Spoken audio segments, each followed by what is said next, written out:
Inihahandog ng Radyo Maria at ng Commission on Youth ng Diocese ng San Jose, Nueva Ecija ang programang Yukat on Air. So let's join our hands and sing aloud. Let's show the world, let's show them how. That the only way to make the world as one is to follow the way of love.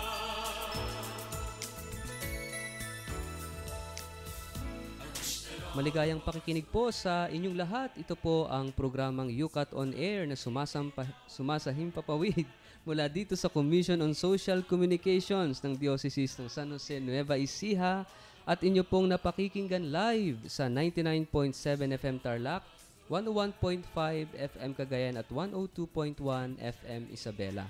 Tayo rin po ay napapanood via live streaming sa www.dioceseofsanjose.org at sa Facebook account ng ating programa, ang Yukat Study Group at facebook.com. Ito po ang inyong Kuya Richard, ang inyong kayukat ngayong oras na ito. At kasama pa rin po natin ang kasama natin noong nakaraang Biyernes. Hayaan kong magpakilala po silang dalawa. Kuya Manny po ulit mula sa katedral. Ayan, magandang gabi po sa ating lahat at ang inyong abang lingkod muli po si Ate Neneng. Ay, kumusta po kayong lahat? Na sana po ay patuloy kayong sumusubaybay sa ating talakayan dahil ang pag-uusapan natin ngayon ay karugtong noong talakayan natin noong nakaraang Biyernes. Pero bago po tayo tuluyang magpatuloy sa ating programa, tayo po muna ay mananalangin at tayo ay pangungunahan po ni Ate Neneng sa ating pambungad na panalangin.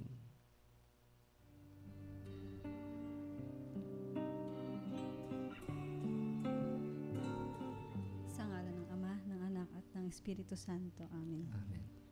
Panginoon, maraming salamat po sa isang napakagandang araw na inyong binigay sa amin. At ngayon pong gabing ito, Panginoon, ay amin pong pagninilayan ang inyong mga salita. Naway gabayan niyo po kami, Panginoon. Pasasalamat at papuri po ang aming inaalay sa inyo, Panginoon, sa lahat ng mga biyayang inyong pinagkakalob sa amin. At sa mga pagkakataon kami nagkakamali, nagkukulang, hinihiling po namin ang inyong kapatawaran. Ito lamang po ang aming samot hiling sa ngalan ni Kristong aming Panginoon. Amen. Sa ngalan ng Ama, ng Anak at ng Espiritu Santo. Amen. Amen.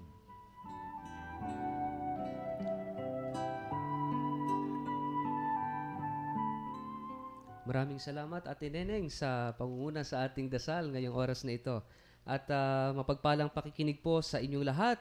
Kayo po ay nakikinig sa programang Yukat on Air mula po dito sa Diocese of San Jose, Nueva Ecija. At bago po tayo dumako sa ating Yukat question ngayong araw na ito, ay medyo excited kami kasi muli na naman nagbalik ang ating naayos na yung ating mga technical problems at ngayon ay maaari na ulit nating ma-entertain live yung mga questions natin, yung mga text messages natin. Pwede po kayo muling magtanong sa atin o magdala o mag-text ng mga messages like mga inspirations or reflections tungkol po sa ating talakayan. So bago po tayo tuluyan na magpatuloy ay siguro magandang magbalik tanaw muna tayo tungkol doon sa pinag-usapan natin last Friday, Kuya Manny at Ate Neneng, sa Yukat question number 41. At ano yung question noong nakaraang Biyernes, Kuya Manny? Ayan, ito po yung last Friday na topic natin.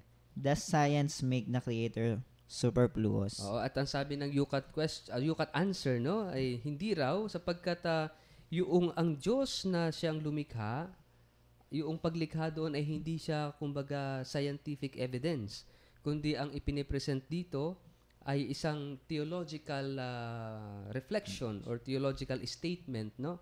Kaya kung tayo nga raw ay naghahanap ng scientific evidence tungkol sa kung paano nag-umpisa ang lahat ng bagay, we should not go to the Bible, especially to the book of Genesis, dahil ang ibibigay niya ay hindi scientific evidence kundi theological statements, no? Kaya ngayon, atong pag-uusapan natin sa oras na ito, yung kasunod na Yukat question number 42, ay ito'y pagpapatuloy ng ating discussion noong nakaraang Biyernes, no? Kaya medyo exciting na medyo something parang masyadong intellectual itong ating Yes. usapan, pero very interesting. Suma-science ulit. Oo, Science. balik tayo sa siyensya, no? Pero very interesting at siguro magiging kumbaga makaka-ignite ng discussion maging sa ating mga tagapakinig, lalong-lalo na sa mga kabataan na ito pinag-uusapan kasi ang ganda-ganda ng topic. Pero bago po 'yan, ay siguro banggitin muna natin yung ating cellphone number ulit kasi matagal na tayong hindi nakapag-entertain ng mga text messages, yung mga katanungan at reflections. Muli po, sana makibahagi kayo sa ating talakayan dahil ma-entertain na po natin. Actually, hawak-hawak ko yung cellphone ngayon, no? Na para makapag-text po kayo or mamaya later on gusto nyo bumati or humingi ng prayer intentions, no? Prayer requests, no? Ay pwede po nating i-entertain. So, babasahin po ni Ate Neneng yung ating cellphone number. Kung ready na po kayo, pakikuha ng sulatan o kaya mismong isave nyo na po sa inyong cellphones. Ito po yung official na cellphone number ng UCAT on Air, no? So, ito po ay para dito lamang sa programang ito. Kaya kung kayo nakikinig sa ibang programa po ng Radyo Maria, ay wag po kayo magte-text dito kung ang ibang programang inyong pinakikinggan sapagkat itong ating cellphone number nito is exclusive para po sa UCAT on Air. So ito po, babasahin po ni Ate Neneng. Ayan po mga kapatid, kung kayo po ay may opinion o katanungan, maaari po kayo mag-text sa numerong ito. 0949-159-2309. Ulitin ko po, 0949-159-2309. Ayan, so sana po ay nakuha ninyo at mamaya ay hihintayin po namin ang inyong mga text messages. Maraming salamat po. So, ipagpapatuloy na po natin ang ating talakayan at ngayon nga ay pumapasok na tayo sa UCAT question number 42. Pero bago yan, alam mo, natutuwa ako kasi nasa 42, number 42 na tayo. 42 Ibig na tayo. sabihin, 42 weeks Friday. oo na talaga actually hindi nga lang kasi yung iba may mga lapses tayo kasi dahil sa mga hindi inaasahang pangyayari, so may mga hindi maiiwasan na mga schedules, no, kaya minsan nagre-replay tayo, pero nakakatuwa dahil nandito na tayo sa UCAT question number 42 at nagiging patuloy na very interesting at buhay na buhay ang ating talakayan. So pwede mo bang pakibasa, Ate Neng, yung UCAT question number 42. Ayan, ito po ang UCAT question number 42. Can someone accept the theory of evolution and still believe in the Creator? Wow. Can someone accept the theory of evolution? Ito ay still medyo ito yung pinag-usapan natin last Friday, no? Yung Creation. science at saka yung faith. Yung evolution, pag sinabi nating evolution, paano ba ito nangyayari, di ba? Ito yung diniscuss natin last time. Pag-evolution. Development, no? May basis, Oo. may... And then ito yung mamaya isasagutin din na ating UCAT itong tanong na ito, no? And then pwede raw ba nating habang tayo naniniwala sa theory of evolution ay naniniwala din tayo sa creator or doon sa merong lumikha, no? At hindi ba ito contradicting itong dalawang teorya na ito o dalawang paniniwala na ito?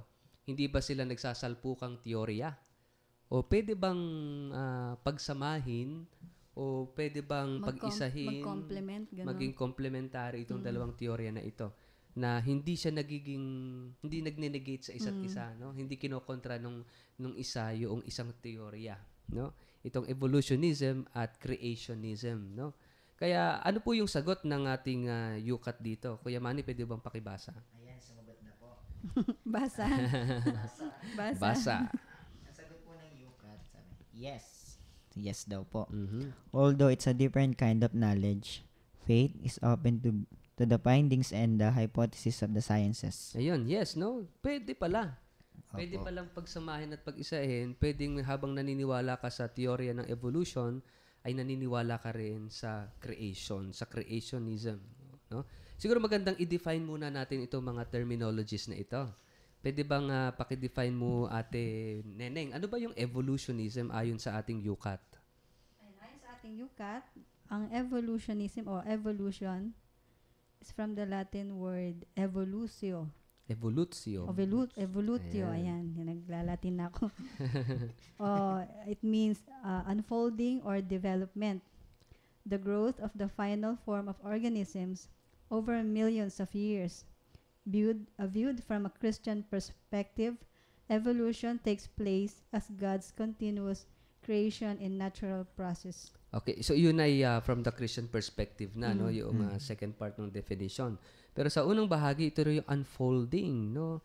Ibig sabihin nito, developmental, ibig sabihin unti-unti, gradual, no? Na paglikha o gradual na pagka-develop, paglago, May no? process. Hanggang sa magkaroon ng kaganapan yung halimbawa yung organism, no, halimbawa yung tao nag-umpisa sa maliliit na organism, no, nag-develop, no, hanggang sa naging anong sabi nila, naging hayop, no, gumagapang tas lumakad, no. Hanggang Kaya sa meron maging- tayong iba't ibang development din sa human bago tayo maging tao.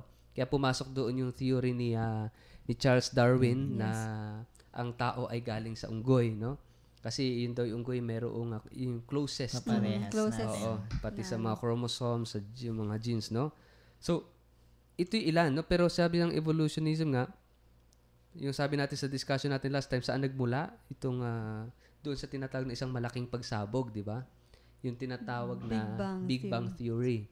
So, ito yung, from the perspective of science, no? Yes. Kaya ang tanong natin, pwede bang maging complementary itong scientific theory na ito ng evolutionism doon sa creationism na galing naman sa banal na kasulatan, no?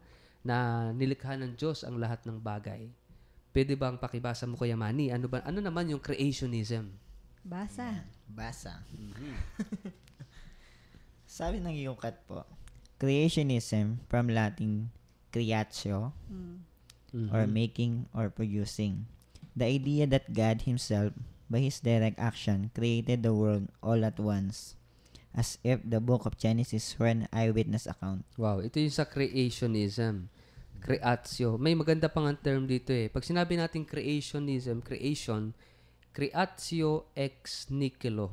No? Ito yung sa Latin na God created everything from nothing.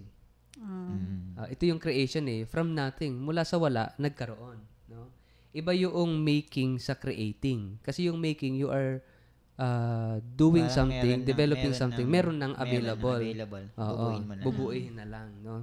Pero Kaya creation is from nothing eh. Ex nihilo eh. Out of nothing. Kaya ito'y dalawang bagay. Yung sa evolution kasi, meron na. Meron. 'Di ba? Ito yung sinasabi na meron na, kaya lang itong meron na, nag-develop. Develop. Ito yung sinasabi sa ating Yucat eh. Hindi sinasagot ng evolutionism. Saan nang galing itong meron na ito? No? yun. Yun yung walang. Yun yung base. wala. Hanggang doon lang na nag-develop, nagkaroon ng Big Bang Theory, nagkaroon ng pagsabog. Saan nang galing yung pagsabog? Ano yung sumabog? Saan nang galing yung sumabog na yun? No? So, ito yung hindi sinasagot ng evolutionism. Pero pag sinabi natin sa creationism, masasagot yung hindi nasasagot ng evolutionism. May nilikhaan Diyos. Ayun. At kung ano yun, kung paano yun, hindi na natin scope yun. Hindi na natin sakop ng, wala tayo nun eh. Pero sa creationism, sinasabi niya, the book of Genesis ay parang siya yung eyewitness. Siya yung nandun sa creation, no? Hindi natin alam kung paano nga nangyari ito. Ito yung una nating Father, sa Genesis, merong out of nothing, di ba? Doon sa ano, yun nga, yung meron in-explain mo na. kanina. Oo. Something already exists, no? Meron nang sumabog eh. Ibig sabihin, meron ng bagay na nagsalpukan, na nagkaroon ng pagsabog, nagkaroon ng friction, nagkaroon ng pagsabog. Eh, hanggang doon lang. Doon kasi yung umpisa ng evolutionism eh. Bali, hindi na-explain ng science yun. Hindi na kaya From explain ng that, science. Saan ang galing yung sumabog Before na yan? that, Oo. Again, sumabog, may energy, may positive, negative ions, di ba? Tapos, so may mga, yun. So, ang tanong, saan ang nanggaling? Hindi na masagot ng evolutionism yan. Kaya, papasok doon yung faith. At doon yung creationism. Pero may magandang explanation dito yung Yucat natin, no? Pwede bang pakibasa mo, Ate Neneng? ayan, sabi dito, theology has no scientific competence and natural science has no theological competence. Ay, maganda yun muna. I-identify muna yes. natin. Yun daw, theolohiya, yung pag-aaral tungkol sa, pag sinabi natin, di ba, dinefine natin to last time, theos means God, logos means study or meaning, no? So, paghahanap ng kahulugan sa Diyos, no? base sa Diyos. No? Yung mga katanungan natin ay sinasangguni natin sa perspective of God. No? Ito yung theology. At yun namang, ito sinasabi, theology has no scientific competence. Na para bang itong theology ay iba, totally separate discipline, no? Sa science. So theology and science are different disciplines, no? So iba yung content ng pag-aaral. Kung ang teolohiya ay mostly reflections, no? Mga ideas, no? Itong science ay masyadong naman dun sa kabilang side. More on something factual, no? Something experiential. Bago mo mapatunayan, kailangan merong scientific evidence, no? Nakikita, nahawakan, naamoy, nadarama, naririnig. Ito yung mga gumagamit ng mga senses bago masabi ng science, this is scientific, no? May basis Para maging scientific.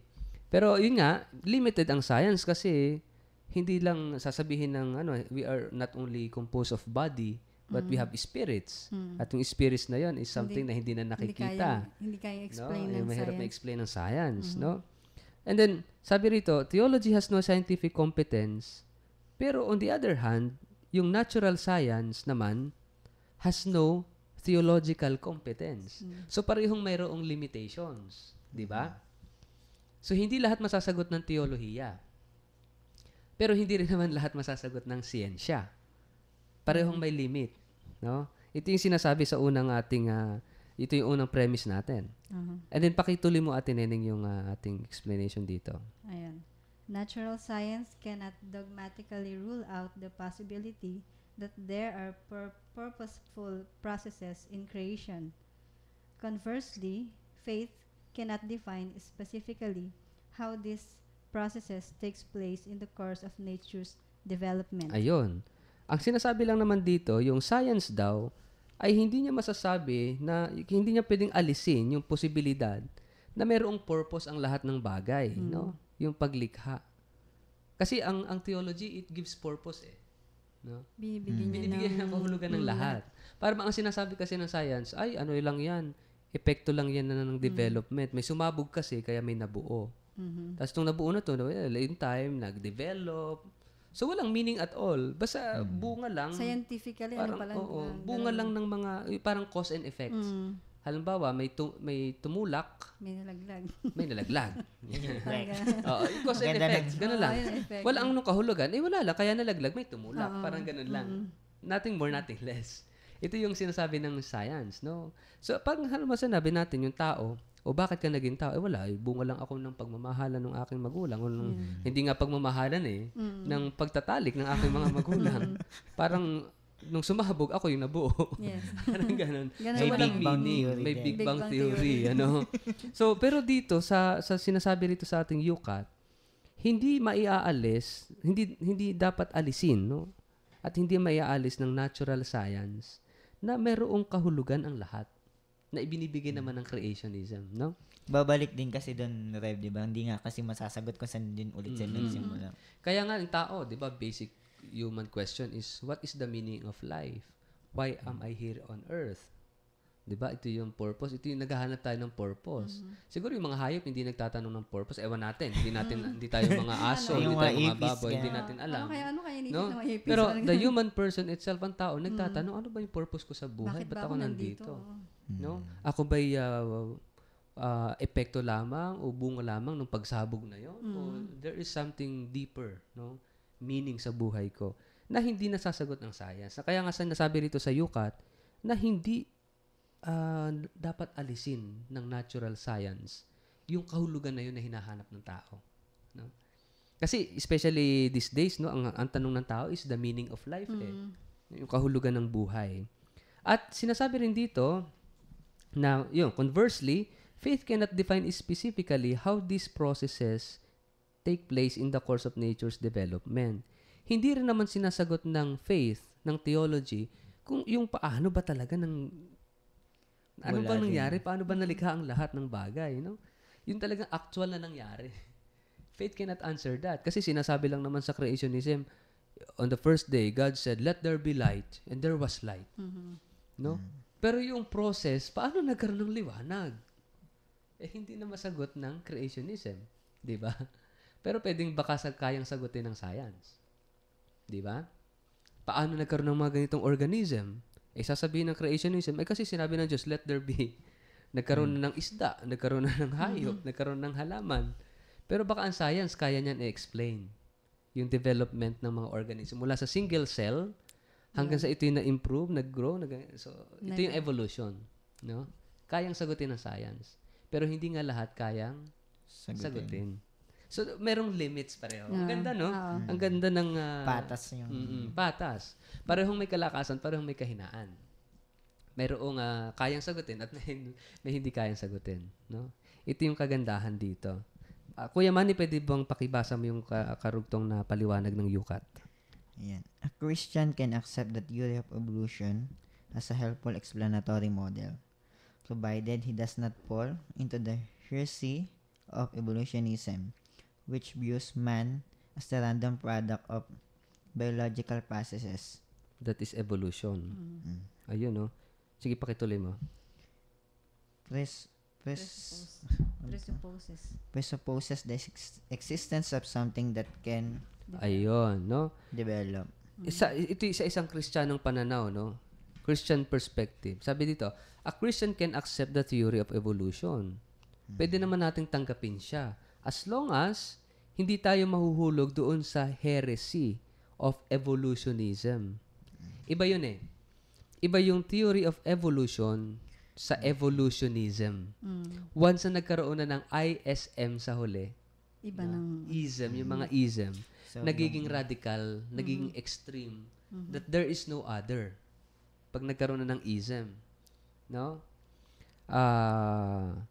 Halimbawa, pag sinabi nating evolutionism, it totally rejects creationism. Pag sinabi mo namang creationism, it totally rejects evolutionism. Pag nagkaroon ng ism. Kaya ang term natin ginagamit, theory of evolution and theory of creation. No? So, ito yung, pag nahulog tayo sa isang aspeto lang extreme, no? Mamamali tayo. Malilihis tayo. Kaya ang sinasabi rito, huwag tayong mahuhulog doon sa heresy. Pag sinabi nating heresy, ay maling katuruan. Kasi dinidisregard ng evolutionism yung faith. No? Yung faith, yung pananampalataya. So, parang yung halimbawa, yung tinatawag na scientism. Kapag hindi kayang bigyan ng patunay ng siyensya, so hindi na paniniwalaan. Kasi merong religion ngayon na tawag ay scientism. Scientology, no? Scientology. Na, halimbawa, si Tom Cruise nga ay yes. member nito, no? Kaya, ito yung paalala sa atin ng katisismo ng mga kabataan, ng UCAT, no? Na huwag tayong mahuhulog doon sa evolutionism. Sabi rito, which views man as the random product of biological processes. Yung sinasabi ko kanina, na ang tao ay wala namang kahulugan ng magiging tao. Na tayo'y produkto lamang ng biological processes. Kaya yung sinasabi rin ni Sigmund Freud, no? Isa sang psychologist, sabi niya, man is a sexual being. Kaya ang purpose ng pagiging tao mo, abay di sundin mo yung libido mo, yung pagiging sexual mo. Kaya ang buhay, kapag ganun ang pananaw mo sa sarili mo, na ikaw ay sexual being, wala ka na ibang gagawin, kundi tungkol sa ang preoccupation mo, puro sa sexuality. Although we are sexual being talaga. Pero, kung yun na lang pinaniwalaan mo and there is no other, ayun ang mali. Kasi we are not only sexual being, we are also social being, we are also spiritual being, no? Kaya huwag nating titingnan sa isang banda lang, isang side lang. We have to look at everything comprehensively, no? Sa isang tao halimbawa, si Kuya Manny ay sexual being.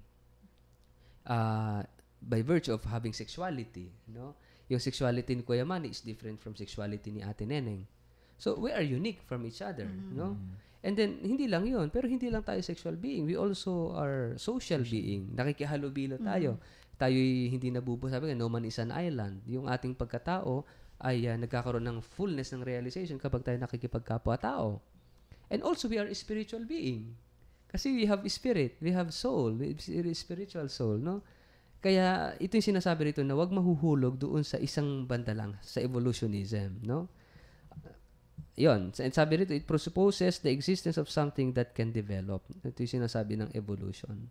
So, mamaya sa pagbabalik natin, ay ipagpapatuloy natin itong talakayan dito. At mamaya, may ipapakilala ring tao si Ate Neneng, no? Napakahalagang tao. Blind item. May ipapakilala. Sino ito? Abangan po ninyo dahil merong blind item tayo ngayon. Hindi niya muna babanggitin yung pangalan. Yes. I-describe muna niya kung sino itong tao na to. At hulaan niyo kung sino. Na isang May prize mahalaga. ba? Oo. May prize. O, tingnan natin. Sige po, wag po kayong aalis at sa ilang saglit ay magbabalik rin po kaagad ang ating programang Yukat on Air.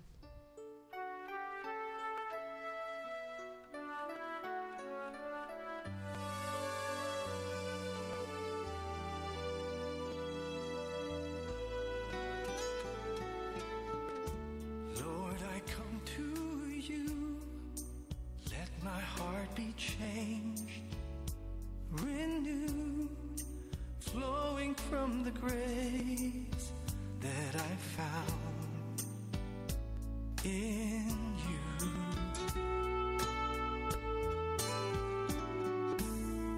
And Lord, I come to know the weaknesses I see in me will be stripped away by the power of your love.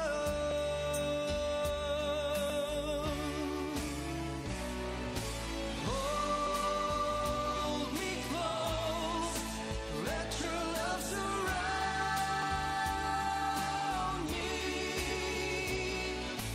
Bring me near, draw me to your side. And as I wait, I'll rise up like the eagle, and I will soar with you. Your spirit leads me on in the power of your love.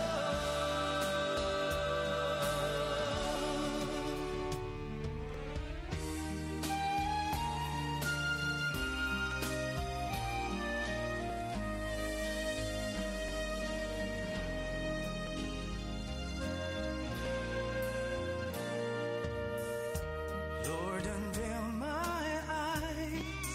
Let me see you face to face.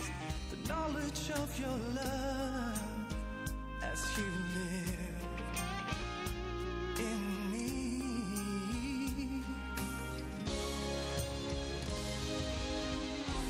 Lord, renew my mind as your will unfolds in my life, in living every day by the power of your love.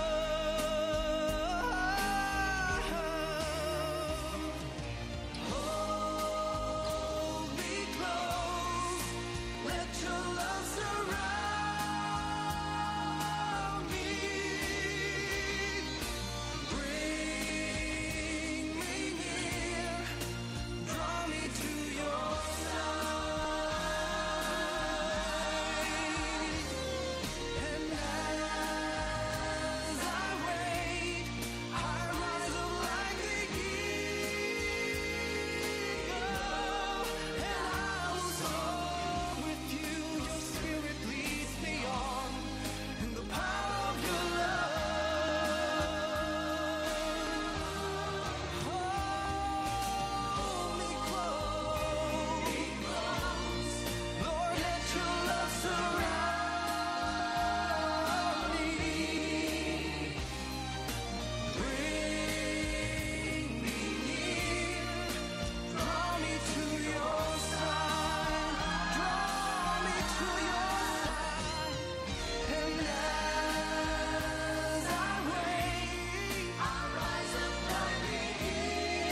Nagbabalik po ang programang Yukat on Air. Ito pong muli ang inyong Kuya Richard, ang inyong kayukat ngayong oras na ito. At kasama pa rin natin. Ang inyong abang lingkod, si Ate Neneng. At Kuya Manny po. Ayan, kanina napakaganda na ating discussion. Ano? Talagang nagkakainitan ng discussion tungkol sa Parang mas creationism mainit at pa. evolutionism. Kahit off the air. Kahit off the air, no? At ngayon po ipagpapatuloy natin yung ating talakayan tungkol po dito sa ating pinag-uusapan, no? Na pwede bang pagsamahin, pwede bang pag-ugnayin, pwede bang pagtagpuin ang dalawang teorya, ang evolution at ang creationism, no? At sinasabi ng ating katekismo na pwedeng-pwede po sapagkat hindi lahat masasagot ng siyensya, no? Ng teorya ng evolution at hindi rin naman kayang sagutin lahat ng theory of creation, no? Ng pananampalataya, yung mga katanungan natin. Lalo na kung ang usapin dito ay tungkol sa yung talagang konkretong nangyari, yung scientific evidence na sinasabi natin. So parehong may limitasyon pero pwedeng pagtagpuin yung dalawa, no? Kaya nga ipagpapatuloy natin yung sabi sa Yukat, no? Sabi rito yung Kuya Manny, pwede bang pakituloy mo yung pagbabasa mo ng sagot dito sa ating Yukat? Furthermore, hindi mo nakita. Furthermore, questions about the being essence, dignity, mission, meaning, and wherefore of the world and man cannot be answered in biological terms. Ayun, yung mga tanong na ganito sinasabi ng Yukat, yung tanong sa ating being, sa ating pagkatao, no? Yung essence, ano ba yung kahalagahan ko, yung purpose ko? No? Yung dignity, ano ba yung karangalan ng isang tao? Yung mission, o ano ba, bakit ba ako nasa mundong ito? At syempre yung kahulugan ng pag-iral ko sa mundong ito. Ito yung sinasabi natin kanina na hindi naman masasagot ng science, no? Ng theory of evolution. Yung para bang putok lang tayo sa buho na aksidente lang na nangyari, no? Parang accident lang tayo. Ang sinasabi ng ating katekismo na ang bawat tao, lahat ng bagay sa mundo are not product of accidents, no? Kundi talagang sinadya, talagang may kahulugan, talagang may meaning, may direction, may mission, no? So kahit na halimbawa mayroon itong pastoral implication at moral implication itong pinag-uusapan natin. Kasi, ibig sabihin, kahit ng isang tao, isang bata, ay bunga ng maling desisyon, like halimbawa, o yung hindi ginusto, no? Mga unwanted children, unwanted person, like halimbawa, yun, sinasabi mo, o kaya naman ay bunga ng rape, na ni-rape. No, kahit na itong taong ito ay anak ng isang ina na ni-rape, no? May purpose pa rin yung taong yan. Kaya hindi ibig sabihin kahit unwanted or para bang hindi mo ginusto, hindi ibig sabihin na wala na siyang kahulugan, wala nang purpose yung buhay niya. No. Kasi from the perspective of creation, siya nilikha pa rin ng Diyos. Kung sa ganun mang pamamaraan, the truth is, sinasabi ng faith natin, ng creationism, no? Na nilikha pa rin siya ng Diyos at may purpose yung tao na yun. And even from that experience, yung sa ganung pangyayari na hindi ginusto, ayaw, no? God can make something beautiful mula dun sa pangyayari na yun, no? Ito yung sinasabi, ito yung pastoral implication noong sinasabi, tinatalakay natin ngayon, no? At sinasabi nga dito, na ang tao ay hindi lamang basta putok sa buho o aksidente. Kasi merong isang tao, ito yung ikukwento ni Ate Neneng, na nagsasabi na, Kaya na yung blind ito yung blind item. Yes. Ate Neneng, ipakilala mo itong tao na to, na Siya yung nagfo-fall doon sa evolutionism. Ito yung ism na sinasabi natin, na extreme. Ito yung may, pakananan lahat. Oo, sige Siya nga. yung nag-isip So, itong taong ito, Ayan, blind item Chika to. Minute. Ito hindi dito pinanganak sa Pilipinas. So, pinanganak ito sa England. So, hindi siya Filipino. Yes, siya isang British national. Mm-hmm. At siya pinanganak noong February 12, 1809. So, Uy. Medyo kaedad. Medyo kaedad ko na. Oo. Sa the Mount Shrewsbury. Okay na siya. Yun. Okay na. Hindi rin naman Ayun, hindi naman. Basta sa United Kingdom. And then? At yun, sa pagdaan ng panahon, nag-aral siya. At ang naging field of, kumbaga specialization niya ay sa geology or natural history. Nag-aral siya sa University of Edinburgh Medical. So that's why ganun siya katalino. Doon din ako nag-aral So yun. Anong batch? Basta yung first Oo. batch. So, ayun. Sa pag-aaral niya, syempre marami siyang, hindi ko nagkukwento yung mga natuklasan niya at mga naging contribution niya. Pero naging awardee siya ng maraming award, syempre.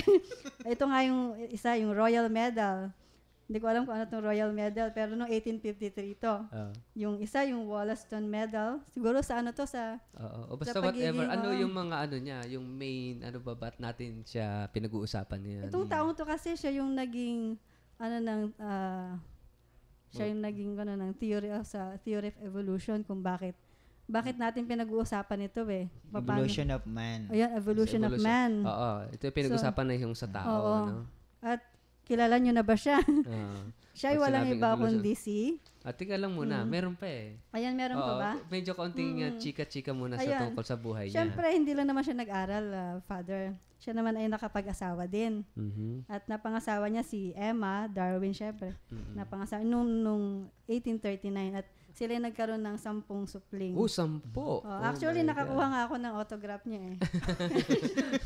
Yung autograph sa Oo, akin. tapos? At ayun, sa pagdaan ng panahon, Sa so maraming- gusto ko malang personal life naman niya. personal life, wala kasi ako. Close ba kayo? Hindi kami naging close kasi. Pero parang Hindi nagkaroon siya- yata Parang, siya pero ng tatlong upuan lang yata yung pagitan nila. Hindi kasi kami naging close kasi loner kasi itong taong loner ito. siya. Yes, that's why Oo. hindi kami nagkaroon lang kami ng chance na makapag-usap nung nawala kasi yung pluma ko. Oo, tapos? So yun, doon ko nalaman na, ewan ko lang, hindi ko, chika lang to na, sobrang pagka-loner na siya, napangasawa niya yung pinsan niya. Pinsan So, niya. pinsan niya pala, So, yung may 10 anak, pinsan niya. si Emma. Si Emma. Yun. Oo. At yun, nagkaroon sila ng 10 anak. Mm-mm. So, yun lang naman yung So, chika sa na. pagka-loner niya, ito yung medyo Oo. no? Kasi nga, sobrang talino na niya. Kakaiba Tas talaga yung... loner. Oo. Hindi balance yung buhay niya, Mhm. no? Sobrang talino pero sa heart niya medyo Yes, yun. hindi complete. Yun nga, Oo. nakakatuwa kasi, syempre, sobrang talino niya. So ano yung contribution niya sa evolution? Ano ba yung stand niya? Sige, mayroon na bang idea yung ating mga tagapakinig? Ayun. Ikaw, Kuya Manny, mayroon ikaw, ka bang Kuya Manny. idea kung ano yung stand niya sa theory of evolution? Wala. siya ay- Natatandaan ko nung elementary, itong Oo. taong to pinahirapan ako sa spelling. Oo. From Homo erectus, Homo habilis na yan, Yun. Australopithecus Homo africanus, sapiens, from Homo hanggang sa maging Homo sapiens. Hanggang sa sapiens. dumating sa Ayan. Homo Oo. sapiens, no? So, yun. Ako din nahirapan ako. Tapos kaya- ang meron pa yan, yung tinatawag na missing link, di Oo, ba? yun. May yung missing hindi nila link. mapag-ugnay kasi nga may missing Missing link. link. Hinahanap pa nila, andito na Hanggang nga. ngayon. Oo, nandito na sa studio. Diba? yung missing link. Ikaw pala ang susi. Oo. Yun. At di ba siya nagsasabi na ang tao daw ay galing sa... Saan nga ba? Sa unggoy. Sa unggoy. Sa ape, Sa no? ape. Sa ape. Oo, pero may nabasa akong joke. Sige, sige. Sabi naman, Hmm, kung nanggaling daw talaga yung tao sa unggoy, yes. bakit daw may mukhang kabayo? Oo. Joke lang po yun. Paano lang yan? Joke lang yun. Oo. So, hindi talaga. Bali yung pilosopo pa ulit ng isang pilosopo. Kaya ibig sabihin, hindi lang sa unggoy galing. May iba pa. Oo, iba-iba pa pala. Anyway. Sige. Sige, si Rit na. Sino yung ating pinag-uusapan dito? Si Kuya Manny yung sasagot. Hindi ko po alam. Biglang Si- nag- Siyempre, muntik ako na maging ex, pero hindi Buti hindi na pa lang. rin. Buti naman. Hindi kasi kayo magpinsan na Yes, pinay. oo. Siya si Charles Darwin. Siyempre, Ayun. alam niyo yun. Mm, Binigyan si lang Charles namin ng Darwin. konting Twist. Twist ng na twist. ang ating pagpapakilala kay Charles. Ayun. Ang haba ng twist talaga. Oo. At ito nga, ito yung isa sa halimbawa ng nahulog doon sa extreme na paniniwala ng creation, ng evolutionism, no? Na ang tao ay galing sa unggoy. Pero ang ano dito kasi is inalis yung element of faith na katulad nun, hindi Doon rin, lang talaga po. katulad nun, hindi rin talaga totally nasagot na verify kasi nga because of the missing link. Oo. Kasi kung talagang galing tayo sa unggoy, ibig sabihin ba tapos na yung evolution? No? Meron ba tayong, halimbawa, yung sa 10 anak ni Charles, no? Kay Emma, na pinsan niya. Meron bang ipinanganak na unggoy sa kanila? Yun. Sa mga 10 anak niya, no? Siguro sasabihin nila, kasi natapos na yon, nag-evolve na kasi, natapos na yung ano. Pero, wala naman talaga napatunayan. At saka yung unang, di ba? Hindi pa rin masagot kung saan talaga galing yung unggoy. Ayun. So, hindi pa rin talaga Nasasagot. nasasagot ng science. It remains a mystery, no? The human person. Ito yung ilan sa mga patunay na talagang limited yung knowledge, no? Kaya nga naalala ko yung isang kasabihan na I think it was Blaise Pascal who said na when reason ends, no? Faith begins, no? Kapag ka hindi na kaya ng utak at nagdurugon at lumalabas sa kung saan yung utak natin sa kaiisip ay hindi pa rin natin matuklasan ang sa kasagutan, doon papasok ang pananampalataya. Kagaya nun, yung sa theory of yung Big Bang Theory, hindi natin alam kung saan nanggaling. Hindi naman sinasagot ng teorya na yon kung saan nanggaling yung material na yon na sumabog, no? So, ibig sabihin, meron ng material na existing na nagkaroon ng pagtatagpo, no? Kaya nagkaroon ng pagsabog. And then, ito rin, yung sa sinasabi ni Charles Darwin na theory of the evolution of man, no? Na nanggaling sa ape or sa chimpanzee or sa gorilla, kung ano man, no? Pero meron pa rin missing link. Hindi pa rin nila mapag-ugnay until now, no? Pinag-aaralan nila yung mga buto-buto, pero parang may pangalan pa, Lucy. may Lucy pa, gano'n, no? Pero nagtapos doon. Hindi naman wala pa rin. wala pa rin. From that ape-like, yung pinakamalapit na yata yun sa human person, no? Yung Lucy. Tama ba? Oo, from ape to, yun yung Lucy. Tapos na dyan yung mga homo na yan, no? So, wala pa rin makapag-uugnay. Wala pa rin findings, no? So, limited pa rin. At ibig sabihin, mahina pa rin yung stand, no? Scientific. Yung evidence ay hindi pa rin talaga strong, no? As sinasabi rito, yung sa ating catechesis, just as evolutionism oversteps a boundary on the one side, so does creationism on the other. Creationists naively take biblical data literally. For example, to calculate the Earth's age, they cite the 6 days of work in Genesis, no? Hindi pwedeng ganoon. So, hindi rin naman tayo pwedeng mahulog doon sa purely biblical. Kasi the Bible is not a good source or good basis of answering paano nag-umpisa lahat, no? Kasi it will really not give us scientific Dahil na evidence. yung mga nakikinig ngayon, baka may assignment sila. Actually, kagaya nung halimbawa, yun nangyari kay Galileo Galilei. Yung question on, ano ba talaga ang tama? Heliocentrism or geocentrism? Ang ano dito is yung ano bang umiikot sa mundo? Ano ba tama? Yung ang fixed ay yung mundo, tas yung araw at mga between ay umiikot sa mundo, o yung araw ang fixed at umiikot sa araw yung mga between ng planeta, no? Kasi sinabi sa aklat halimbawa ni Joshua na yung araw ay tumigil. 'Di ba? Sa pag-ikot. 'Yun ang sabi dun sa Bible. So, magkakaroon ka ng conclusion na yung earth ay fixed. Fixed yung earth at umiikot sa earth yung sun, yung mga stars. Kasi tumigil sa pag-ikot yung araw eh. Ibig sabihin, hindi na sumikat, hindi lumubog. Tumigil siya. Ito yung tinatawag na geocentrism. Nakacenter yung earth sa universe. Ito yung matagal na pinaniniwalaan ng mga Kristiyano kasi ito yung nasa Bible. Pero base sa pag-aaral ni Galileo, no, mali pala itong teoryang ito. Ang earth ang fixed at ang sun ang fixed, no?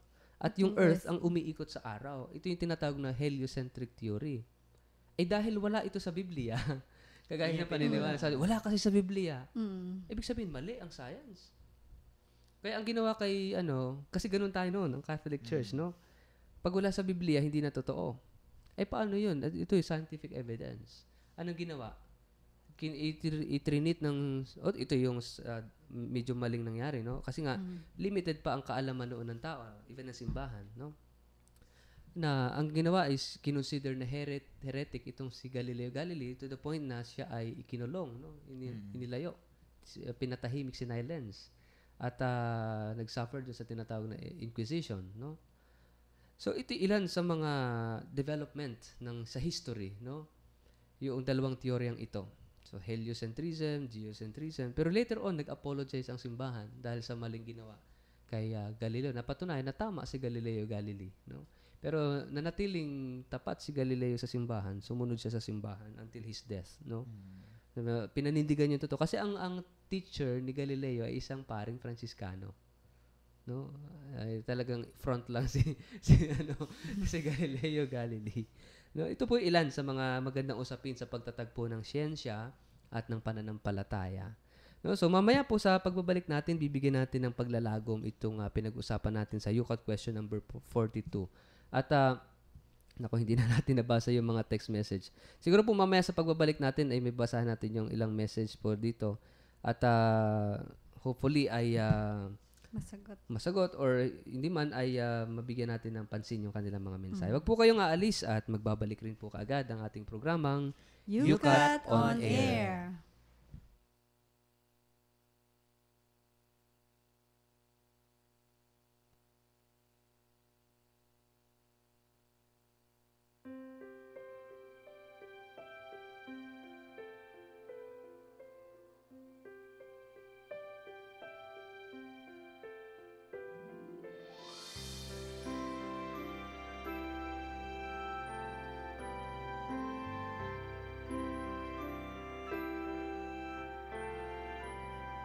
Dakilang may likha sa kalingat pang-unawa,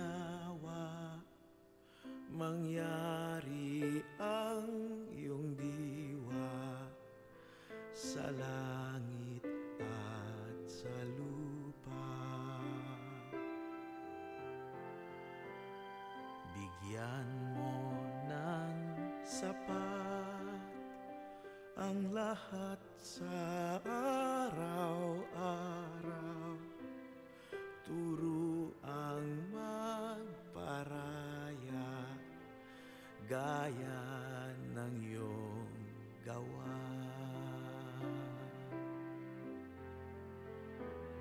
Iadyan niyo kami sa pagmamataas upang maiwaksi ang lupit at dahas,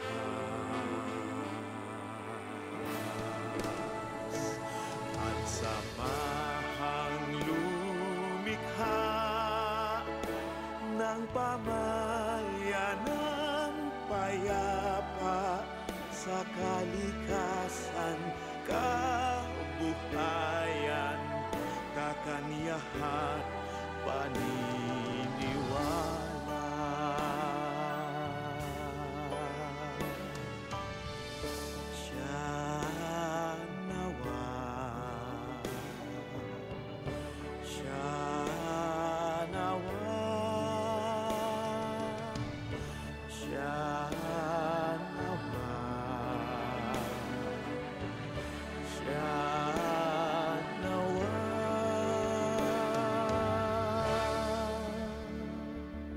Nagbabalik po ang programang Yukat on Air. Ito pong muli ang inyong Kuya Richard. Ang inyong kayukat ngayong oras na ito ay kasama pa rin natin. Si Ate Neneng po.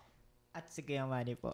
At tayo ay dumarako na sa pagtatapos ng ating programa, no, na napakabilis ng oras. Matatapos At na. ngayon, sa puntong ito ay pinag-usapan natin kanina yung tungkol sa Yukat question number 42. Pero bago tayo dumako sa paglalagong, siguro magandang isang concern kasi nga baka sabihin naman natin, ibig sabihin ay mali ang Biblia no sa kanyang mga itinuturo kasi bakit ganon taliwas sa science, no? Ito po babalik tayo doon sa premise natin, doon sa stand natin na huwag nating i-interpret scientifically yung Bible.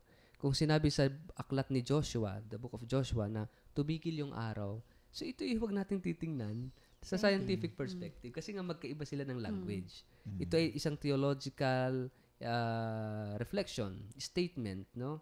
Na may iba yung sinasabi ng theology. Hindi layunin ng aklat ni Joshua na magbigay ng scientific evidence, no? Again, hindi ito scientific statement, kundi theological statement, no? Kaya mali na i-interpret ng scientifically yung sinasabi sa Bible, no? At ganoon din nga, sinasabi natin yung limitasyon din naman ng siyensya, no? Na hindi kayang sagutin lahat ng siyensya.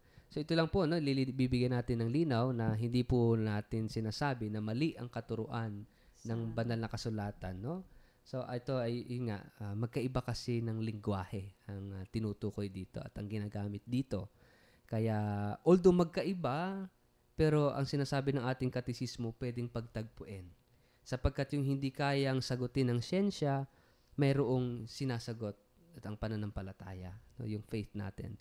Kaya nga, pwedeng pagtagpuin ang pananampalataya at science. No? Kagaya nung sinabi ko nung nakaraang Biyernes, sabi ni Pope John Paul II, faith and reason, no? Ang pananampalataya at ang kaalaman, no? Ano ba pang pwedeng translation natin sa Tagalog ng reason? Kaalaman, pagmalay, no? Ay parang parang dalawang pakpak, no? Kinakailangan natin para makalipad tayo sa pagninilay sa katotohanan, para marating natin yung truth, no? Yung katotohanan, kailangan natin hindi lang ng puro reason, hindi lang din puro faith. Kailangan balanse, faith and reason. Kailangan yung faith natin ay reasonable, no? At kailangan yung reason natin ay based sa faith natin, rooted in faith, no? Kaya itong dalawang pakpak na ito, na itong wings na to, ang maghahatid sa atin sa talagang katotohanan, no? Kaya ito po ay ito yung ating pinag-usapan sa halos sa isang oras na talakayan natin sa katisismo ng mga kabataan, ang UCAT, no? At sana po patuloy kayong sumubaybay sa ating mga talakayan sa mga susunod na araw, kasi talagang nagiging mas interesting ang ating mga discussions, no? Sa bawat UCAT topic na pinag-uusapan natin ay may kanya-kanyang mga interesting subjects and topics, no? Hindi na natin mababasa yung iba. So ito po yung laging tagapakinig natin. Nabura ko pa yata. sabi ni Dexter, no? God is big, small, and wise. Big because He can cover the world with love. Small because He can stay inside our heart. Wise because He knows all our desires but grants only what's best for us. God bless. Wow! Hello, UCAT on air. Long time na hindi ako nakapakinig ng talakayan nyo. I miss it very much. Busy po Dex from Kuya po. No? Hello, Dexter. Yan, hello, Hope Dexter. to see you soon. Si Dexter. So, malapit ng piyesta ng Kuya po sa August 16, no? Yan, So, darako na tayo sa mga pagbati, no? Yung iba naman ay mga greetings. So, pwede bang si Ate Neng muna? Ay, matanda first. Ayan, binabati ko po lahat ng mga nakikinig. Ayan, at sa mga kabataan din po ng katedral at sa kabataan ng ating diocese. Ayan, magkita-kita po tayo sa August 9 para po sa ating first DYCC meeting with Father Richard. Ayan po. Kuya Manny. Ayan. Dahil binati mo na yung youth ng katedral. Youth naman ang Mere Help. Yes, ayun. Tsaka yung youth natin sa Gimba. Si Ate Lynn tsaka si Ate Josie. Hi Ate Lynn. Hi Ate Josie. Ay. Alam mo, natutuwa ako kasi marami nakikinig sa atin sa Gimba, sa mga barangay. No? So, nakikinig daw sila ng programa natin. Nalimutan ko lang yung yung mga kabataan, ng mga pangalan nila. No? Pero ang daming nakikinig ng ating programa. And sa lahat po ng nakikinig sa atin, maraming salamat. Baka may gusto ka pang idagdag na gustong batian. Ayun. So, kung wala na, ay siguro tapusin na muna natin ang ating programa ngayong oras na ito sa pamamagitan po ng isang panalangin. At samahan niyo po ako sa pagdarasal. Sa ngalan ng Ama, ng Anak at ng Espiritu Santo. Amen. Aming Ama, ang aming kaalaman ay may limitasyon. Subalit sa kabila ng limitasyon ay patuloy kami naghahanap ng kahulugan ng aming buhay. Naghahanap kami ng tamang direksyon na magdudulot sa amin ng ganap na kasiyahan, kaganapan, at kahulugan. Sa amin pong paghahanap, aming Ama, nawa ay huwag kaming mahulog sa mga maling doktrina, mga maling katuruan na maglilihis ng aming landas.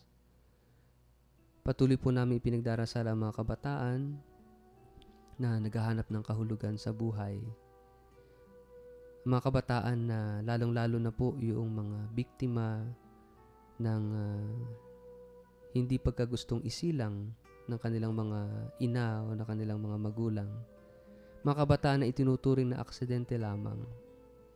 Aming Ama, patuloy pong ipaunawa at ipadama sa kanila na sa kabila ng mga maling desisyon ng kanilang mga magulang o kanilang ina, sila ay meron pa ring kahulugan, meron pa ring dahilan ng kanilang pag-iral, at kaya mong gawing maganda at mabuti ang kanilang buhay sa kabila ng hindi magandang pangyayari sa kanila.